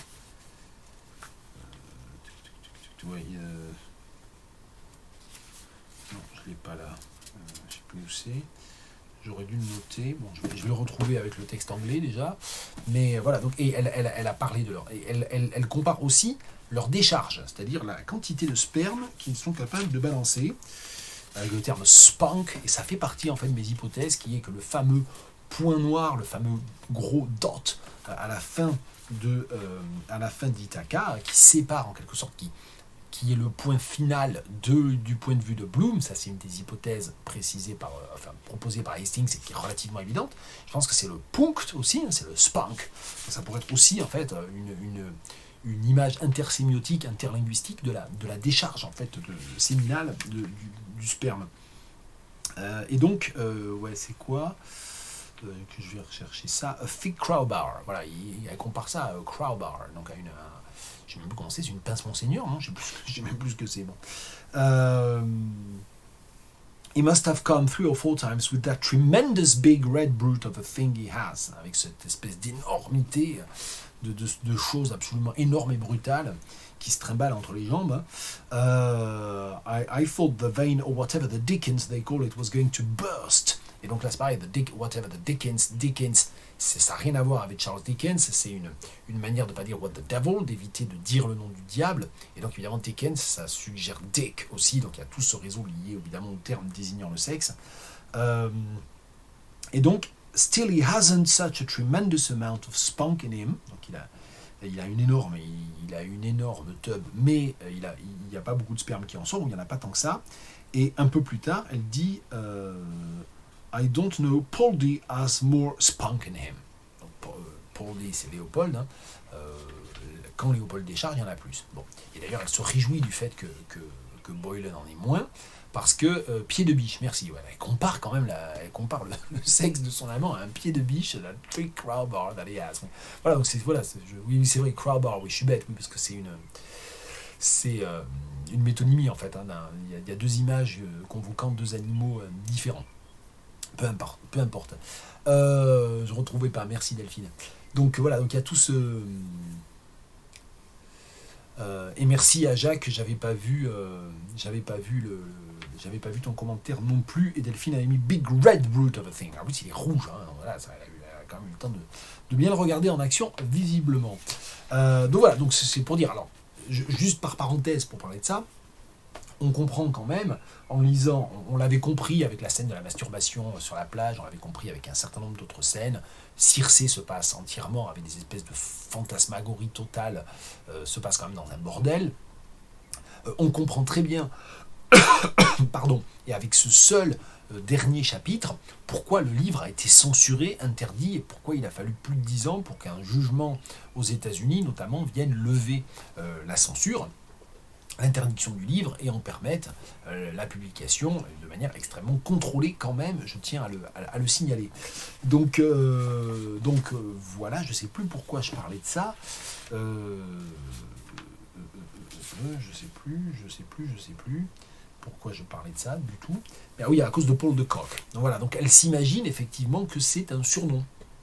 Paul de Kock, et qu'il a été surnommé comme ça. Donc, et là, le moment où elle dit, où on lit ça, ah tiens, Morley s'imagine que Paul de Kock, il se trimballe le tuyau à la main ou l'engin à la main, ben, ça renvoie à quoi? Ça renvoie à cette scène une dizaine de pages plus tôt, où elle compare effectivement, où elle décrit le sexe de Boylan, de Hugh Blazes Boylan, hein, son prénom c'est Hugh, son surnom c'est Blazes, donc Blazes, il y a aussi tout l'idée, la fournaise aussi, hein, l'idée du feu, où elle le compare à un pied de biche, ou c'est plus rigolo d'ailleurs, crowbar, du coup c'est beaucoup plus rigolo en anglais, je sais pas s'ils ont traduit par pied de biche, parce que j'ai pas retrouvé le passage là, je l'avais pas repéré avant. J'avais pas bien préparé mon Twitch, hein, mais je prépare jamais mes Twitch. Donc c'est beaucoup plus drôle crowbar, je trouve, que pied de biche, encore que c'est drôle aussi en fait d'imaginer que le sexe est un pied de biche, si ça marche en fait, mais ça peut même marcher encore mieux avec le côté, avec un côté un peu ce dont on parlait par rapport à ce dont on parlait il y a 3 semaines du coup je pense, par rapport à tout le côté tirésias, bisexuel, de toutes les fantasmagories qui sont présentes dans Circé aussi. Bon, peu importe. Donc ça c'était évidemment quelque chose que j'avais noté. Parmi les... Il y a 2-3. Alors ensuite, je peux ouvrir le monologue de Molly Bloom à plein d'endroits et j'ai souligné plein de trucs et on pourrait parler de plein de choses. Je ne vais pas non plus faire une séance de beaucoup plus d'1 heure. J'ai noté encore de nombreuses références à la guerre des bourgs. Décidément, la guerre anglo-bourg, elle est très très présente dans le roman. Et ça, c'est vraiment quelque chose... Si un jour j'ai du temps, j'aimerais bien lire quand même un peu de critique sur cette question-là, parce que c'est quelque chose dont je n'étais pas du tout conscient. Je vais peut-être le lire d'ailleurs ici. Je cherche juste un petit peu. Mais c'est pas à ça que je pensais, parce qu'il y a tout un moment donné où en fait il appelle... elle appelle les bourgs des Krugers, donc en utilisant le nom de Paul Kruger, donc elle utilise ça comme une sorte de nom générique pour qualifier une sorte d'aptonyme en quelque sorte pour parler des bourgs en général, donc des Afrikaners en général. Il y a aussi une allusion à la page 534 à Golden Khartoum, donc elle parle d'un certain nombre d'éléments un peu héroïques liés à Gibraltar, puisque ça aussi c'est un point dont je voulais parler, le fait qu'elle parle énormément de Gibraltar, elle parle beaucoup de son enfance et de son adolescence à Gibraltar, où elle a grandi, parce que son père y était en garnison, en fait, il était en poste. Donc il y a tout le côté des militaires à Gibraltar, c'est très très important dans ce chapitre-là. Et donc dans un passage énumératif où elle parle d'un certain nombre d'exploits militaires ou d'épisodes militaires ou guerriers, hein, elle dit... c'est page 534, hein, Plevna and Sir Garnet Wolseley and Gordon at Khartoum lighting their pipes for them every time they went out drunken or devil with his grog on the windowsill, etc. Donc ça aussi, bon, comme moi j'ai aussi beaucoup travaillé sur les guerres coloniales, le Soudan, il y a un roman très très très important, très très chouette, de Jamal Majoub, hein, c'est un romancier contemporain anglo-soudanais, qui a parlé de ça. En, en français, c'est Le Train des Sables, hein, ce roman. Donc voilà, donc il y a tout ce côté-là qui m'a intéressé aussi. Et donc il y a les bourgs aussi, la guerre anglo-bourg qui est présente à plusieurs reprises aussi dans ce texte. Je me rends compte que je n'ai pas cité les deux occurrences du lundi de Pentecôte, donc je vais le faire. Il y a la page 539. Hein.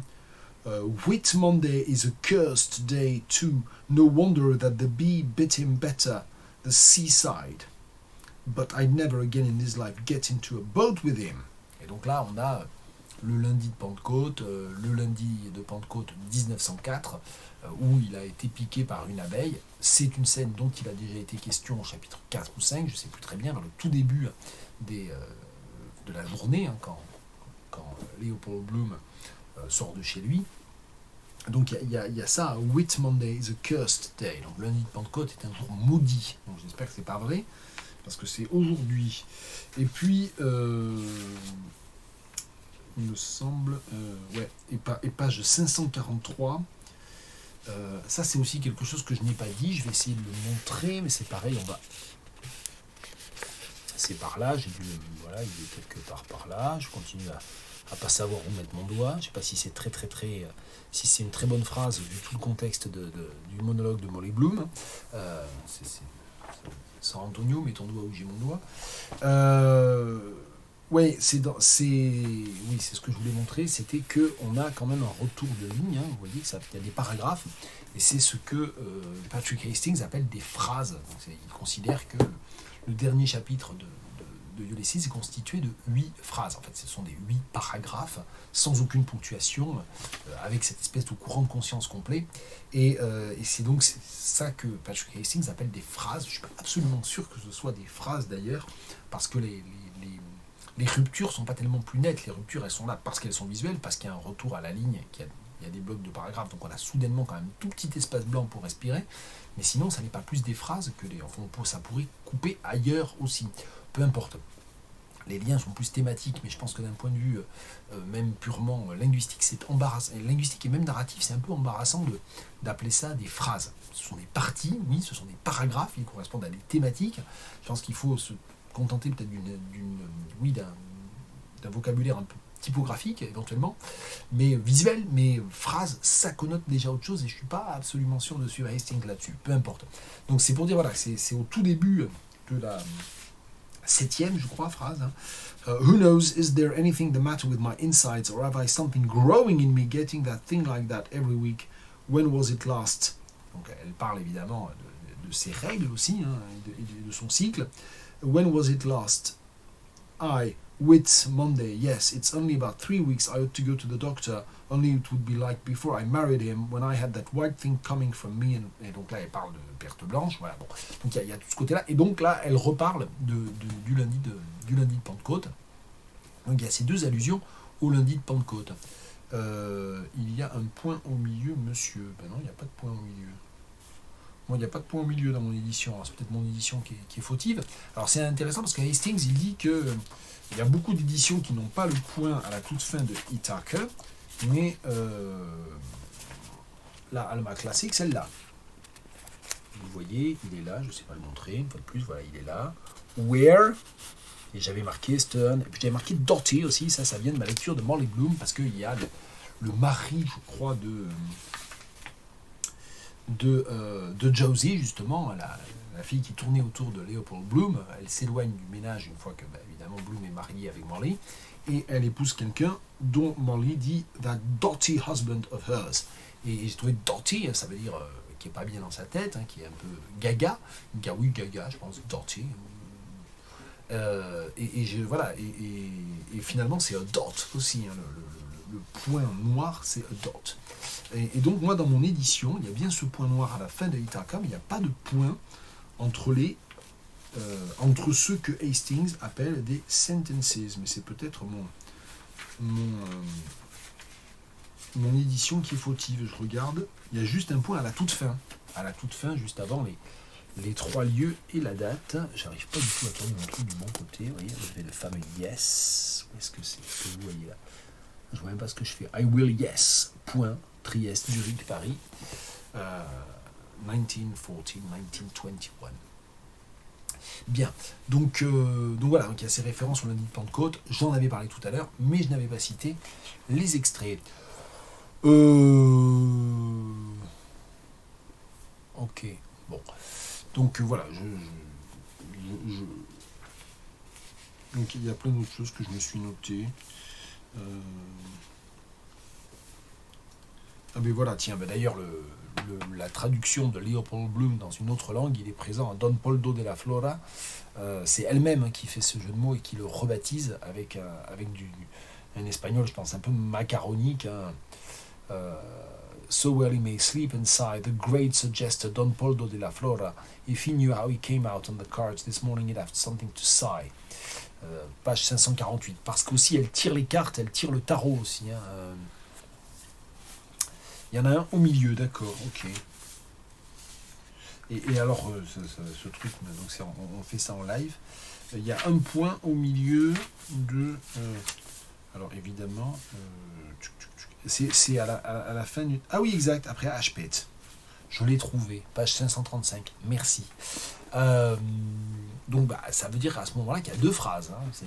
Si on considère que le point est une unité signalant la fin d'une phrase, relativement admis, on va dire, en linguistique et en grammaire conventionnelle, à ce moment-là,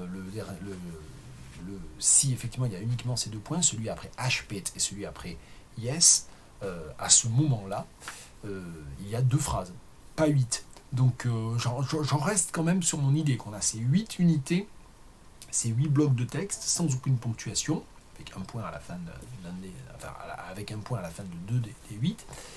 Mais ce sont des paragraphes et c'est pas des phrases pour moi. Enfin, si on commence à découper le monologue de Molly Bloom en phrases, des phrases on va réussir à en reconstituer. En fait, il y en a plein. Hein. C'est pas toujours facile quand on improvise la lecture à haute voix, comme je l'ai fait, mais on peut. Yes, because je prends le début. Hein. Yes, because he never did a thing like that before, as asked to get his breakfast in bed with a couple of eggs. Since the City Arms Hotel, when he used to be pretending to be laid up with a sick voice, doing his highness to make himself interesting to that old faggot Mrs. Riordan that he thought he had a great leg off. Pour moi, ça c'est la première phrase. And she never left us a farthing all for masses for herself, and her sole greatest miser ever was actually afraid to lay out 4 shillings for her methylated spirit, telling me all her ailments nouvelle phrase, she had too much old chat in her about politics and earthquakes. Donc, les phrases, en fait, il y en a plein. Hein, si on veut commencer à mettre des traits pour marquer des vrais changements d'unité syntaxique assignables. Je ne dis pas que c'est simple, je ne dis pas que c'est entièrement homogène, que c'est entièrement clair, mais on peut le faire. Donc, pour moi, soit il faut faire ça, et alors à ce moment-là, il va falloir les recompter, et on aura peut-être, je ne sais pas, 1312 phrases dans ce chapitre, soit on considère que c'est les points, il n'y en a que 2. Et donc c'est pour ça qu'on en revient quand même à cette question, que sont ces 8 unités thématiques? Ce sont des paragraphes. Et même les unités thématiques et les thèmes qu'a choisi Hastings, d'ailleurs il le dit, hein, il est sans arrêt en train de simplifier hein, pour les lecteurs, elles ne sont pas entièrement satisfaisantes non plus, hein, ces unités thématiques, où elles ont tendance à écraser un peu le sens de chacun des 8 paragraphes. Bon. Voilà, bon, je pense que j'ai déjà dit beaucoup de choses, j'y ai beaucoup parlé quand même de ce chapitre, qui est un chapitre effectivement très satisfaisant, très intéressant, très excitant. Littérairement, quand on lit ça, c'est vraiment très chouette. Et je dis pas excitant juste parce qu'il y a aussi du sexe. Je dis pas que ça nuit, mais c'est pas... C'est pas pour ça que c'est littérairement excitant, en tout cas. Tout le côté Gibraltar est assez intéressant aussi. Enfin, ça donne envie un petit peu de regarder quand même l'histoire, le lien avec l'histoire coloniale aussi, la fonction évidemment militaire très importante de Gibraltar. Et pourquoi est-ce que... Enfin, j'ai pas trop d'idées, je sais pas s'il y a des moments où il en est question plus tôt dans le roman, mais pourquoi est-ce que Molly est originaire de Gibraltar? Ça c'est quand même hyper intéressant. Si on fait Gibraltar, je regarde vite fait, si on regarde Gibraltar, il y a 23 occurrences, si je suis dans Gutenberg, All the way from Gibraltar, she didn't want anything. Je sais pas dans quoi c'est, ça doit être dans le chapitre 4, ouais. C'est au tout début du chapitre 4, donc presque dès le début, du point de vue de Bloom, on a ça, all the way from Gibraltar, forgotten any little Spanish she knew. C'est amusant parce que dans le monologue de Molly Bloom, elle essaie de se prouver elle-même qu'elle peut encore parler et comprendre l'espagnol. Wonder what her father gave for it. Donc on a Gibraltar dès le début. Molly est associée à Gibraltar. J'avais pas fait attention à ça. Ok, là on a une My Irish Molly O. He puffed a pungent plumy blast from the rock of Gibraltar all the way. Et donc il l'associe, c'est lui qui l'associe aussi presque très souvent à Gibraltar. The pillars of Hercules, the Gibraltar now ground by the foe of mankind. Je passe vite. Brings back her girlhood, Gibraltar. Ah oui, là, ça parle des règles en fait de mêlée. Ça, c'est intéressant. J'avais pas noté. Je me suis mis à aller chercher. Ah d'accord, ça concerne l'accord de présence. J'ai bien fait. Je suis revenu sur le Twitch parce que j'étais plus du tout, donc vous pouviez parler. Je voyais rien. D'accord, ça concerne l'accord de présence des Juifs à Gibraltar. Ok. Parce que moi j'avais lu que c'était lié au fait que son père y était, que le père de Morley était en poste à Gibraltar aussi, voilà, c'est ce que confirme aussi Delphine. Donc il y a tout ce côté, donc je pense que Gibraltar est vraiment, elle est associée à Gibraltar, et à chaque fois que justement par le prénom Morley, elle est associée à Morley, à l'irlandité, My Irish Morley O, from Gibraltar. Donc elle est sans arrêt réassignée à cette origine géographique. Là dans l'extrait que j'étais en train de lire avec une recherche d'occurrence rapide dans Gutenberg, la 5e occurrence dans Gutenberg, c'est à propos des règles de mêlée. Frightened she was when her nature came on her first. Poor child, strange moment for the mother too, brings back her girlhood, Gibraltar. Et donc je ne sais pas très bien ce qui se passe avec Gibraltar. Et je me demande... en plus, il y a aussi la vanne que Bloom fait. What railway opera is like a tramline in Gibraltar, the Rose of Castile. Ok, donc l'opéra de Rose of Castile se passe aussi à Gibraltar apparemment. My wife is taught to speak Spanish, half that is. She has the Spanish type. Ok. Il y a plein de références à Gibraltar avant même le monologue de Molly Bloom, Marion Tweedy. Et donc les 10 dernières occurrences, il y a 23 occurrences si j'en crois Gutenberg, et les 10 dernières occurrences sont dans le 18e et dernier chapitre. Ok, donc oui, ben ça c'est, et encore aujourd'hui, enfin je sais pas, moi une des rares choses que je sais sur la présence britannique à Gibraltar, c'est qu'il y a un des accords territoriaux qui stipule que le Royaume-Uni reste maître de Gibraltar tant qu'il y a des magots, les singes, les macaques de Gibraltar. Et en fait, apparemment, les Anglais n'arrêtent pas de repeupler la colonie de magots pour qu'elle reste vraiment active, que les magots ne deviennent pas éteints, enfin, ne s'éteignent pas, ne disparaissent pas de Gibraltar, parce qu'apparemment ça fait partie des éléments qui remettraient en cause, j'avais su ça, je ne sais pas si c'est vrai ou pas, il faudrait revérifier, mais apparemment la disparition des magots à Gibraltar permettrait de remettre en cause pour l'Espagne la présence britannique à Gibraltar. Bon, donc voilà, c'est un sujet de conflit qui dure depuis effectivement fort longtemps, donc à revérifier.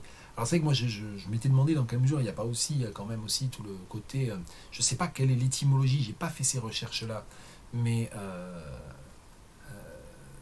c'est ah oui, ok, d'accord, ouais, parce que c'est vrai qu'il y a aussi ce côté là qui est très présent, parce que Morley elle-même donc il y a toute la question de la judéité. Bon, ça c'est aussi évidemment, je me doute que des thèses et des articles par centaines ont été écrits. Il y a surtout la question juive, la question de la judéité aussi.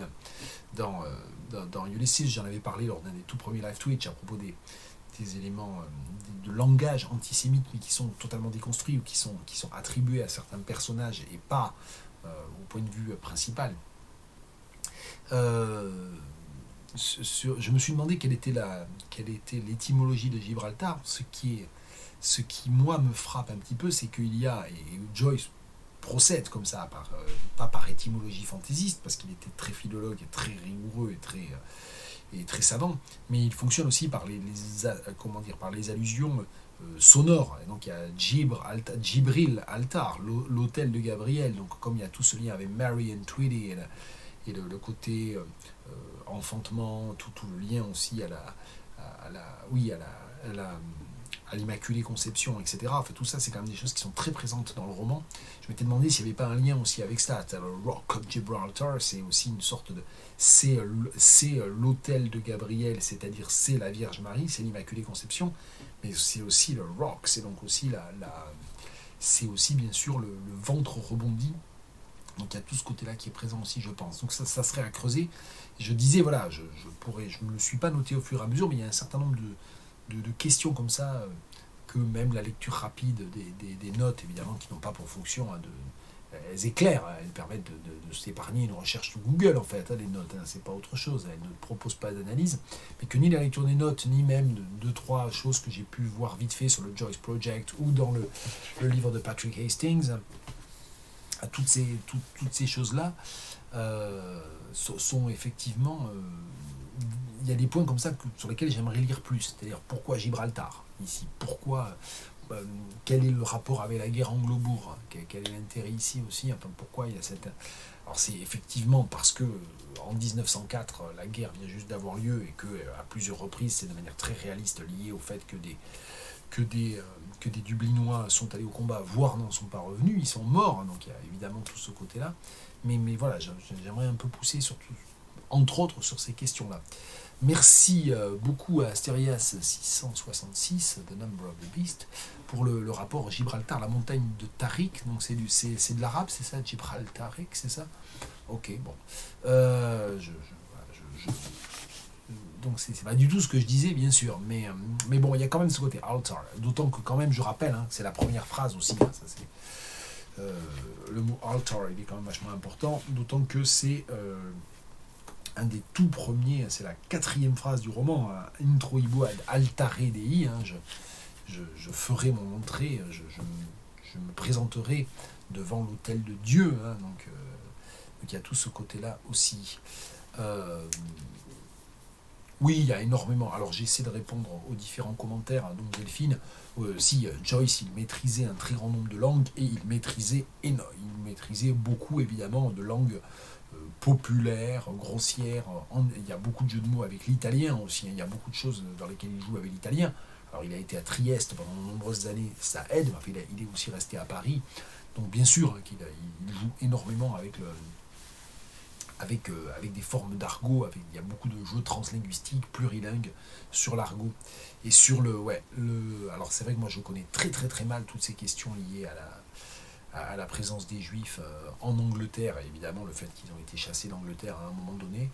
Je connais pas tout ça. Ok, donc il y a...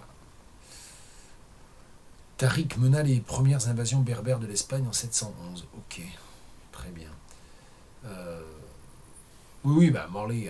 Alors Morley, il y a aussi des allusions obscènes dans le nom même en anglais. Hein. Mais oui, tout ce côté-là, évidemment, hein, les fruits de mer. Enfin, je pense qu'il y a une sorte de. Il y a les huîtres hein, aussi qui sont très présentes là, dans l'odeur du. Je crois que c'est l'odeur du sperme hein, qui est comparée aux huîtres aussi hein, dans ce dernier chapitre, hein. Donc il y a tout le côté fruits de mer, tout le côté moule, etc. Évidemment le sexe féminin, etc. De même le passen, la chatte, etc. Il y a tout ça qui joue. Donc tous les termes sexuels et tous les termes sexuels argotiques, voire grossiers, etc. sont très présents et pas qu'en anglais, bien sûr. Donc oui, non, ça pour moi, ce sont des choses délibérées de la part de Joyce. Ça fait que tout ce travail-là, il est délibéré de la part de Joyce. Voilà, donc ce qui est certain, c'est que j'ai fini quand même. Je vais quand même pas couper le micro comme ça tout de suite. C'est pour dire quand même, aujourd'hui, je suis content.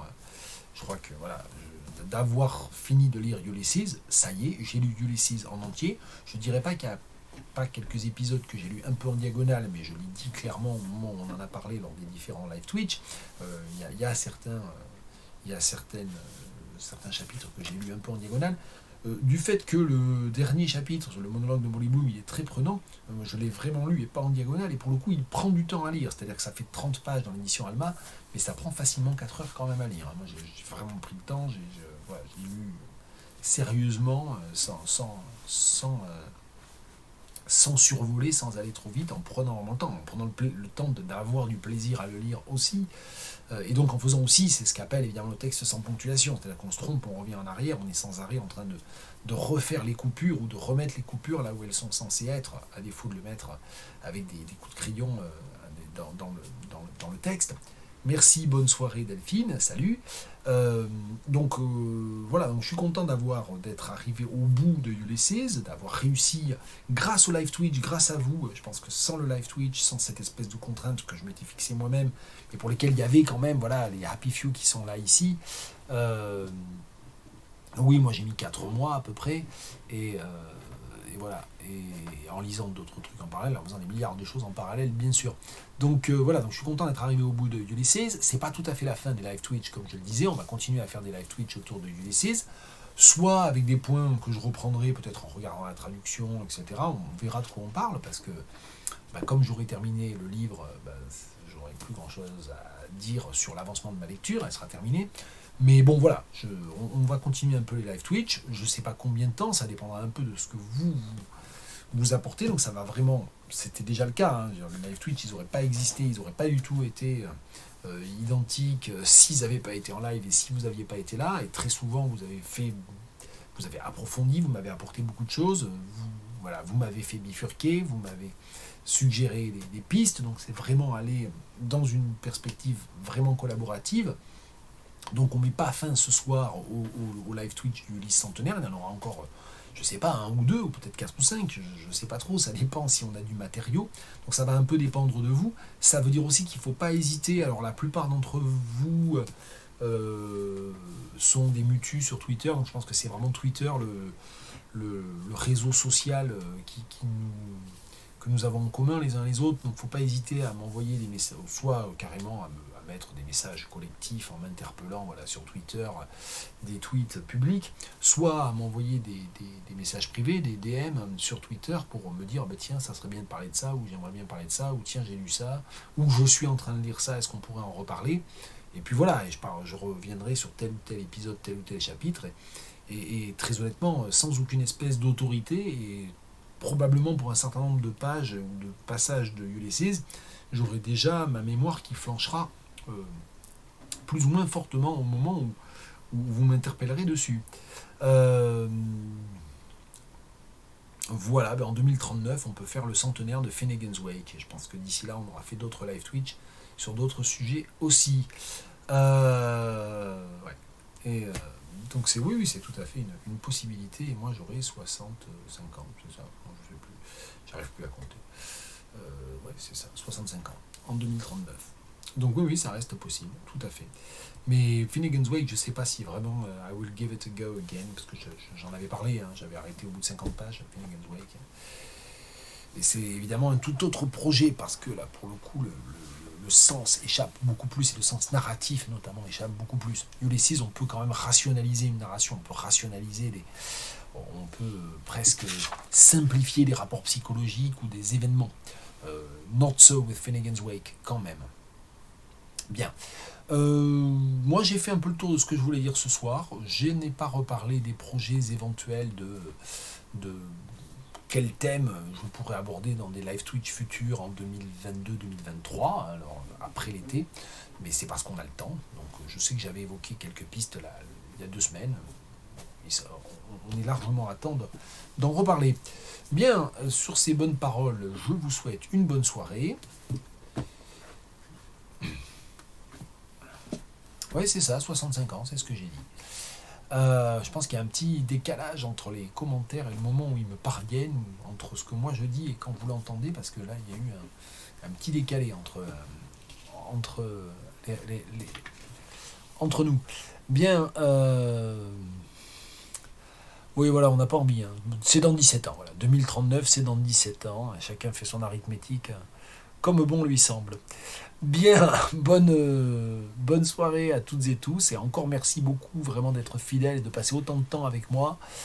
sur ce projet, pas évident du tout, hein, j'en suis tout à fait conscient, mais je trouve que c'est vraiment intéressant de le faire. Ah oui, c'est avec le son, c'est parce que j'ai un accent du sud-ouest que t'as pas l'habitude, Delphine. Qu'est-ce qu'on rigole. Ok, bonne soirée à toutes et tous, bonne soirée à Paul Pers, bonne soirée Jacques, bonne soirée Delphine, bonne soirée Astergirl.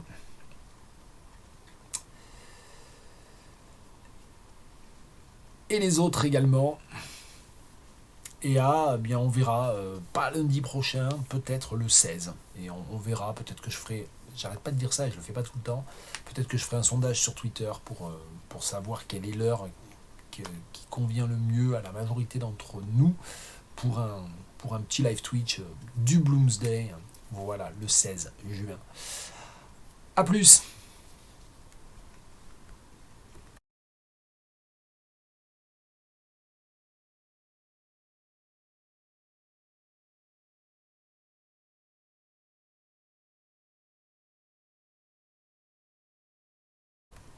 Et bonsoir Asterias 666.